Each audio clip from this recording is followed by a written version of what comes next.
Hello everyone, welcome back to my channel.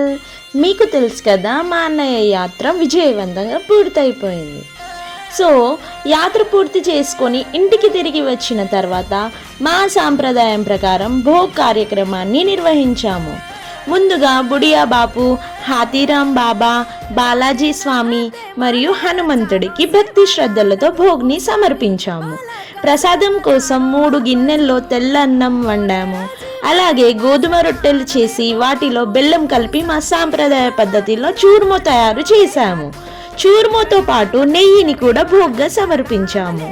అంతేకాకుండా పెసరపప్పును కూడా ప్రత్యేకంగా తయారు చేసి నైవేద్యంగా అర్పించాము. భోగ్ సమర్పించిన తర్వాత కొబ్బరికాయ కొట్టి అగరబత్తులు వెలిగించి ఎంతో భక్తి శ్రద్ధలతో పూజ నిర్వహించాము. ఆ సమయంలో మా డాడీ హారతి ఇచ్చి దేవుళ్లను ప్రార్థిస్తూ మొక్కులు చెల్లించారు. మా బంజారా సంప్రదాయం ప్రకారం ఆడవారు కూర్చొని మగవారు నిలబడి భక్తితో ప్రార్థనలు చేస్తారు. ఈ ఆచారం మా పెద్దల నుంచి వస్తున్న ఒక ప్రత్యేకమైన సాంప్రదాయం. ఆ క్షణాలు ఎంతో ఆధ్యాత్మికంగా ఆనందంగా అనిపించాయి. పూజ పూర్తయిన తర్వాత భోగ్ని సమర్పించి అన్నం, చూర్మో, నెయ్యి మరియు పెసరపప్పును ప్రసాదంగా అందరికీ పంచాము. కుటుంబ సభ్యులు, బంధువులు, గ్రామస్తులు అందరూ కలిసి ఈ కార్యక్రమంలో పాల్గొన్నారు.